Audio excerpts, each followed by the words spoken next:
I love Ben 10, you love Ben 10, let's rank some Ben 10 villains in a tier list format. Let's do it.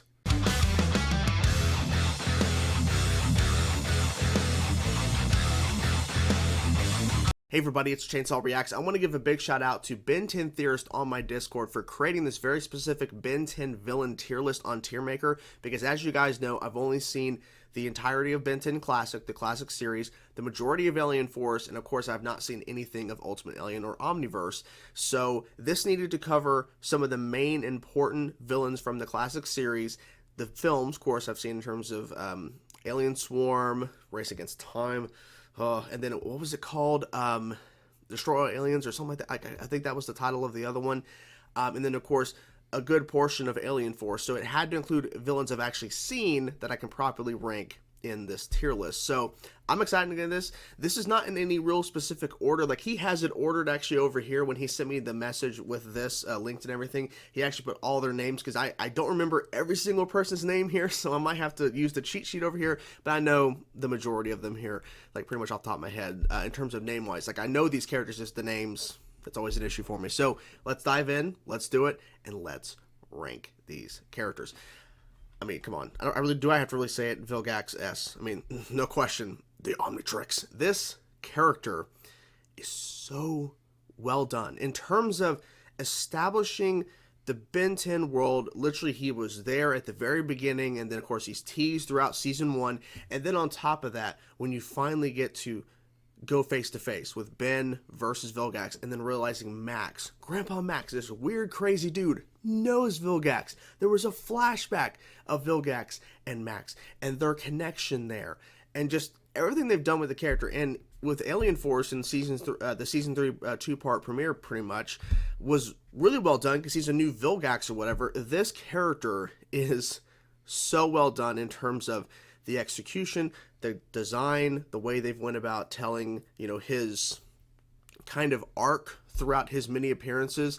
And it always makes me so happy when they bring him back. And I'm so happy they brought him back in Alien Force. I wish they would have brought him back sooner, but I understand why they didn't, because it's a crutch, because they pretty much used him for quite a bit in Classic. So it makes sense not to include him all the time. But Vilgax is amazing. He's a fantastic villain. He is so, so good in this series. Okay, Dr. Animo. You know, this is a character that I thought at first was so bizarre, because I believe it was the second ever episode of Classic he popped up. But honestly, Dr. Animo is an S tier villain. And the reason why I say that, for me personally, is because he is such a very different type of villain compared to some of the other villains and characters we've seen throughout the Ben 10, you know, storylines. He starts off as this guy that's obsessed with just modifying, you know, animals and stuff, and then he gets even more crazier with his schemes. Now, a lot of the times, a lot of the stuff he does throughout the Classic, you know, series is very, you know, similar to what he had done previously, but he just continues to up the ante and just going even crazier and wilder with his, with what he does in the show. And then, of course, we see him in Alien Force, where he becomes a new version of Dr. Animo, and it's like, holy crap, in the null void. Like, it's insane what they did, but it was so cool to see a new interpretation of him. And then, of course, at the end, he starts to kind of revert back to who he was a little bit. But yeah, Dr. Animo to me is an S tier villain. I would never expected that when I first saw him in the second episode. Yeah, I think it was episode 2 of the Ben 10 Classic series. But yeah, S. Highbreed. So personally for me, I think a Highbreed are an A tier. I think that the whole concept of them wanting to destroy anything else, everything is you know, less superior than them. They are the top, literally the Highbreed, they are the top of all life essentially. And I think what really turned me on them as overall villains in terms of getting me to the A point is because how far they were willing to go. Even though they were dying off, they were willing to keep pushing and pushing and pushing to destroy everything. And then, of course, we saw what Ben did. Of course, we had Jaime, like, what was that character's name? Raimi or something? The one Highbreed that luckily showed up and then turned the tides of the whole thing in terms of the war, because his connection with Ben, and he actually didn't die, he didn't perish.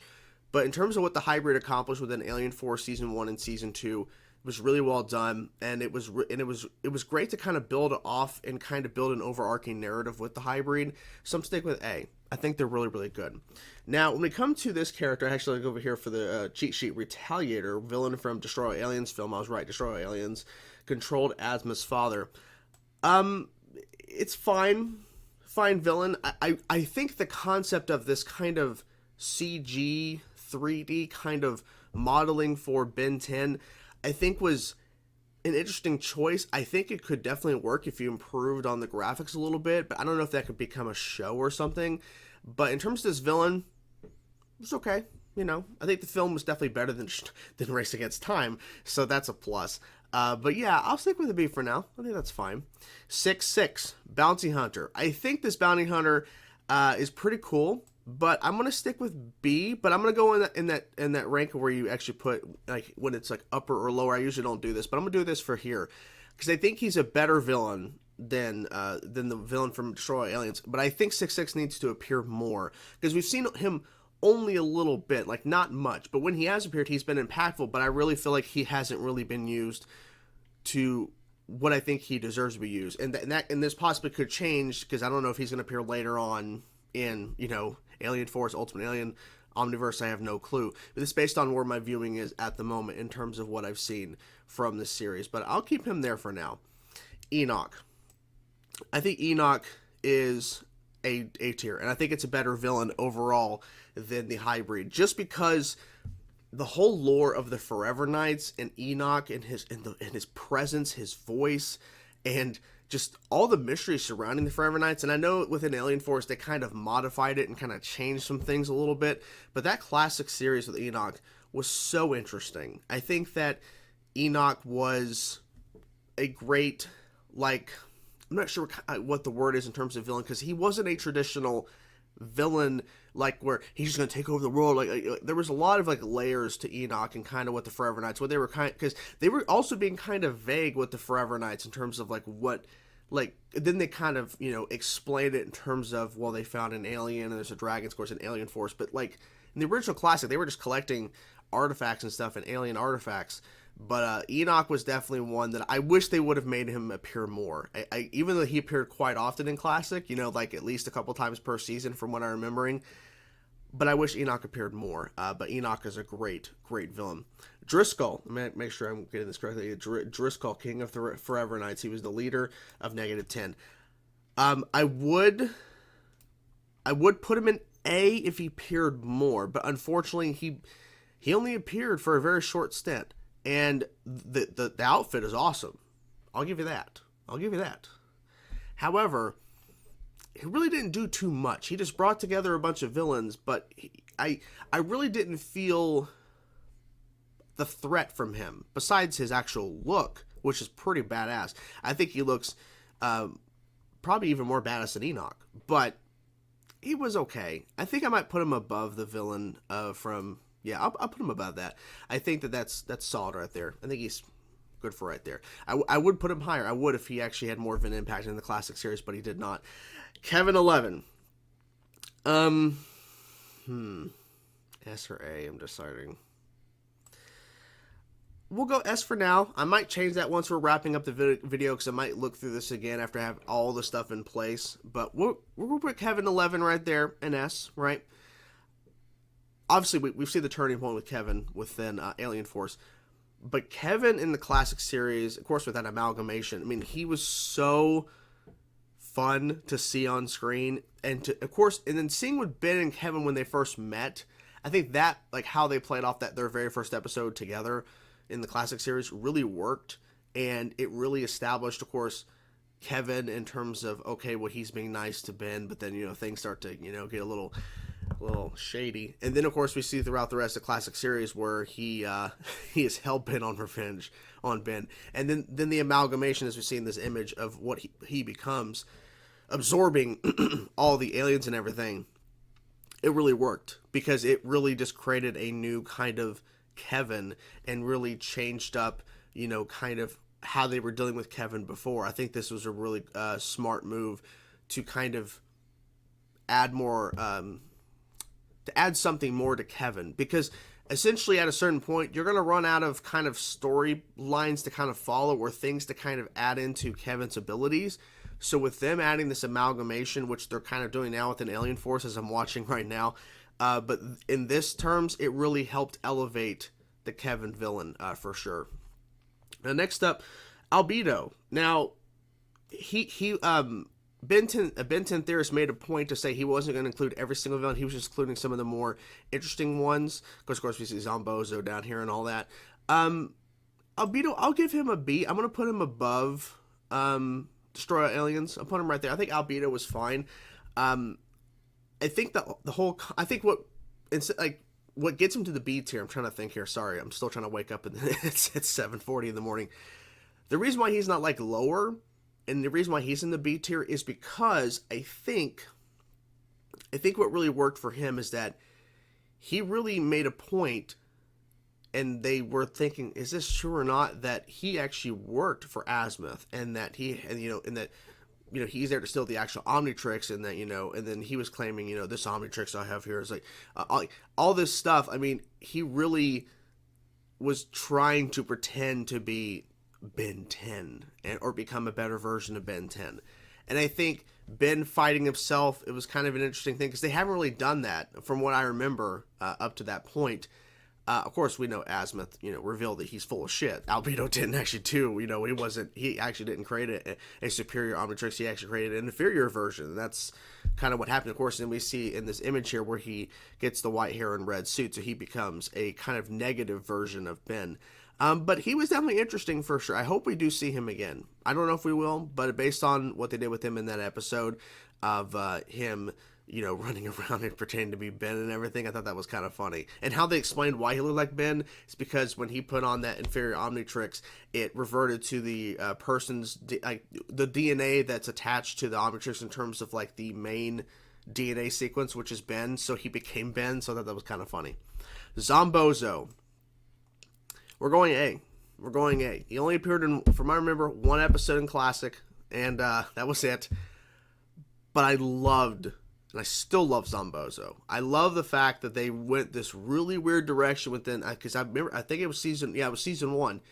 They went this route of, okay, we're going to have this kind of clown, alien, supernatural kind of character, and there's no real explanation, as far as I remember, of what exactly he is. Because we had his henchman who appeared more within the show after, because he was, of course, Ghostfreak and everything, which Ghostfreak's on here.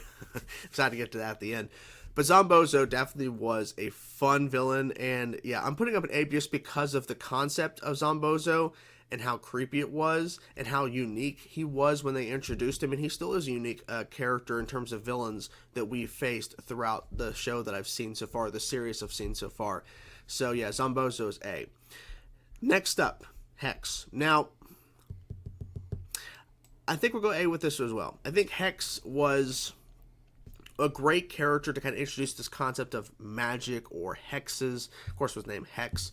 And they used him quite a bit. I think that Hex really added some more variety to the Ben 10 world, because I think what they were trying to do with the classic series, and it kind of showed with Zombozo, the whole Enoch and the Forever Knights, and then Dr. Animo, and then Hex, is that it's not just one type of villains. We're going to have villains that are going to be aliens. We're going to have villains from like the Forever Knights as like a group, a cult, if you will. And, they collect this alien tech. Hex is an individual who was able to use magic, and he had a very different set of, things he wanted to accomplish. And the fact is, too, we got, I think what was Gwen's name? Lucky Girl or something? Like, what was her name? I think that, I don't remember, but she became the superhero because she had the ruins or whatever from Hex at one point. Like, she had like those things that gave him abilities so that she could have those kind of abilities. Like, it was like a whole thing. It was a whole storyline. But I'll give Hex an A. Now, when it comes to Charmcaster, not Charmmaster, because I was actually reading here to see if he was actually going to mention about the fact that I called her Charmmaster, but he didn't. But yeah, Charmcaster. It's not Charmmaster. Charmcaster is actually, I think I'm going to put Charmcaster at the top of A. And here's why.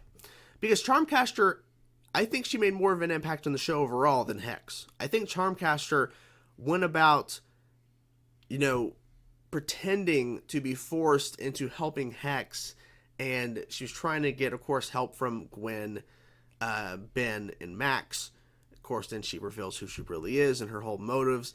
And every single time she appeared, I thought that they really did a good job of kind of expanding upon her character and making her seem more villainous than even Hex himself, because I feel like she was more dangerous than Hex, because people didn't suspect her at first of what she really could do, and it turns out she was even betraying her uncle, because I believe that was her uncle Hex as well. And then, of course, with her involvement in the show is how Gwen got to basically discover her powers. Of course, within the classic series, it was seen as magic. Of course, within Alien Force, they're explaining it that she is part alien. So, you know, regardless of all that, I think that Charmcaster did a great job of being a part of the series and being a part of the storylines. I don't know if they're going to bring her into the newer series. I hope they do, because I think Charmcaster is a great character. We'll see. So we have Phil, who was, of course, a former friend of Max. I'm going to give Phil, put him in, you know, middle of B. He really didn't make a giant impact. I think what really stood out with Phil's appearance is, of course, he appears shortly after Gwen and Ben find out the truth about Max and plumbers and what Max actually knows, because Max is pretending, I have no idea what's going on here. You know, it's like, and he's like, Vilgax is here, and then of course Phil shortly shows up, and of course he betrays Max. He's actually, you know, ends up being a bad guy, and he kind of turns his viewpoints and what he believes in and everything, and it was impactful for Max. If there wasn't that connection with Max, and it was just some guy that was getting infiltration into the plumber's tech and everything, I wouldn't put him as high. But the fact that Max and Phil had that connection before and they worked together and everything, I think that was a pretty strong episode in terms of his introduction and everything. So now we're getting into Eon, which... Okay, so we're getting into Eon. So the purple guy from the bad live-action movie is what he gave the... We know who Eon claims he's a version of Ben or whatever. I'm going D. Now, obviously, he put E. I would change that. I'm not going to have any villains in F. I'm just going to have that low. Eon is a villain that, you know, like the whole concept of like, okay, well, I'm going to bring my forces here, which we've heard that before. We've seen that before. I'm you, Ben. See, I think the storyline of Eon revealing himself to Ben would have worked really well in not in live action. It would have worked well in animation. It would have worked really well in animation, because we know what Ben looks like. This is the first time we're seeing this kid as Ben Tennyson, and this is the first time seeing Eon, an older guy claiming I'm you, Ben, but the impact just doesn't hit as well. Because number one, the live action, like, they had a really strict budget. Like, you can tell, like, there was a lot of, like, problems with, like, budgetary stuff and making the film look decent. It was really bad. The weapons and everything looked bad. Eon, it just didn't work. If this was animated, they could have obviously reworked the whole story, because they have a budget in terms of animation, but they don't have a budget in terms of getting sets and all that kind of stuff. All they have to do is just draw it and figure it all out. They could have made that story better in animation, and the reveal of Eon being an older Ben would have worked a lot better, but he really didn't do shit, in my personal opinion. Michael Morningstar, we're going to go A, and they're going to go A for Michael Morningstar. At the bottom here, I think Hex still above him personally, because Hex had more appearances and he had more of an impact in the overall narrative. But Michael Morningstar, his introduction, because it was really interesting because of the fact that he was a character that was potentially going to be picked up to be working with Ben and Gwen and Kevin in terms of building this team, because they need to build a team. Because Max, like, you guys gotta get other people together. You guys gotta come together as a team, because shit's coming. Okay, the Highbreed, like, it's all gonna be happening. And so when you find out his abilities in terms of absorbing energy, then of course he finds new ways to find absorb energy in terms of Gwen and everything. And then we see him a little bit, you know, popping up. It becomes what was the character's name called? Darkstar. Well, I mean, it's not mentioned here. Oh yeah. Michael Morningstar, Darkstar. So he becomes Darkstar, of course, after his face is all messed up and he puts on the mask or whatever. He changes his kind of look. But Michael Morningstar, I think, was a great addition to Alien Force because, you know, his powers are pretty dangerous. I mean, they're not really, kind of like Rogue from the X-Men, where he can absorb powers, but he's absorbing energy, so it's kind of a slight difference. But the fact is, he is pretty dangerous because there was at one point, like, you know, what if, because when Darkstar captured Ben and a bunch of them or whatever, and I think it was that one plumber that was trying to threaten, you know, Ben, Quinn, and Kevin for pretending to be plumbers. That, you know, if Ben would turn into Alien X, that if he would have absorbed Alien X, that's over. Michael Morningstar is the most powerful individual in the whole entire goddamn planet or galaxy or whatever. So, yeah, Michael Morningstar, great character, great villain, and yeah, he messed with the wrong person. He messed with Gwen. He fucked up. So the last four here, we have Victor Validus, Elena's father. I'm trying to record and read this and all this shit. I'm sorry. Father from the live-action Alien Force film. He was controlled by the Hive Queen. Yeah, D. He's lower than Eon. I mean, this, like, the D, like, it doesn't fucking matter what order it's in. It matters up here, but down here it doesn't fucking matter. Just a terrible villain. I could give a shit about this fucking villain. I just don't care. Because there was no rhyme or reason, like, because we had no connection to Elena, this new character. We had no connection to her dad. We never saw her dad until he was just in this movie as being controlled by the Hive Queen. It didn't matter. It didn't matter who it was. It could have been anybody. It could have been anybody else, and it would not have fucking changed the story. The Alien Swarm film is bad. It's a bad movie, just like Race Against Time. They're both bad films, and the villains fucking suck. That's pretty much it. Anyways, moving on. Dr. Victor, servant of Ghostfreak. He recruited the wolf and the mummy. He looks like Frankenstein monster. Yeah, so I think we're going to go... We'll go B here. That's fine. I think Dr. Victor was an interesting side character working with Ghostfreak, which of course we have Ghostfreak there at the bottom after Milius or whatever, the frog alien from Alien Force Season 1. He wanted to blow up the Earth because his daughter was kidnapped. But Dr. Victor was definitely interesting. I think that he maybe could have been a better villain if he was actually on his own, not working for Ghostfreak. That reveal was pretty significant. But maybe it would have been more interesting if he was actually the main focus of that arc versus revealing Ghostfreak. But then again, I love the Ghostfreak reveal. It was awesome. But you get what I'm saying. Maybe he would have made more of an impact if he was actually the main villain versus just, you know, being the sidekick. So, Milius. He's fine. I'm going to go C. I really don't feel like he really made an impact. He did threaten to blow up the Earth and all that shit. But I really didn't see him as a giant threat to the overall story. Because you know the Earth's not going to blow up. Okay, we have other things going on. The Highbreed stuff. Like, this is not going to happen. He seemed like he's just an ass, and he really doesn't care. He just, like, I love the power and all that nonsense, so I don't know. But that's pretty much it for him. Not really much to say. Ghostfreak. We're going to go to the top. We're going to go top here, top A. I would put him in S, but I'm fine with A. I'm fine with where he is at A right now, because Ghostfreak, of course, started out as an alien from the Omnitrix, and I think it was so interesting, because I never thought about this, and I've mentioned this before, but I'll mention it again. Don't care. Broken record? Don't care.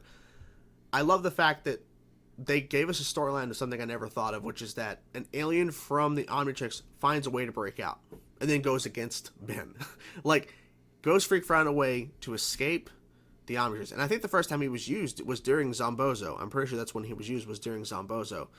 I'm pretty sure. Anyways, maybe not. But Ghostfreak getting out of the Omnitrix and then, of course, turning the tides, you know, threatening to throw Gwen off the building and everything, and then of course, you know, going against Ben and being a very menacing foe because he's taking over people's bodies, and of course when he's brought back, you know, and as a surprise with Dr. Victor and everything, and that's who the real villain of the arc is. It was so good. Ghostfreak is one of those characters that could have easily been in terms of like the arc when he gets out of the Omnitrix, but the way they went about it, the way they were slowly building up to Ghostfreak getting the fuck out of that Omnitrix, because there was like little hints here and there from what I remember in terms of like, well, you know, it seems like Ghostfreak's a different type of DNA alien, you know, that they have within the Omnitrix than others, and and he's menacing, and his actual look is really, really cool. It's fucking awesome. So, yeah. So this is where I'm going to rank it for here right now. We're going to go through here and double check and make sure, right? So, Vilgax, Dr. Animo, Kevin 11, and S. I think that's perfectly fine. That's a good order for me. A, we have Ghostfreak, Charmcaster, not Charmmaster, Enoch, Highbreed, Zombozo, Hex, Michael Morningstar. Yeah. B tier 6-6, Bounty Hunter, Dr. Victor, Driscoll, Phil, Albedo, and then the villain from Destroy Aliens. Milius, or whatever the fuck his name is, C, and then of course Eon and Victor Validus, or whatever, Elena's father, and D. I think that's good. I think I'll stick with that for right now. I think that's my tier list for the Ben 10 villains. I'm curious to know what you guys thought about this list, and how would you rank these villains? I'll actually link this in the description if you guys want to go and rank these villains yourself, and I'm curious to know what the results are. But yeah, I think I'm pretty happy with this. I think the Ben 10 villains have been really cool. Of course, we're not including every single villain here, but I think this is a good variety in terms of main villains and overarching villains that kind of appeared multiple times, and ones that really stood out, and maybe ones that really didn't stand out. But it's okay. We had to include the villains from the movies. So, but anyways, hope you guys enjoyed the video. I'm curious to know your thoughts about the list and what your list is. Let me know in the comments below, guys. Hope you guys enjoyed the video. I will talk to you guys soon. Peace out.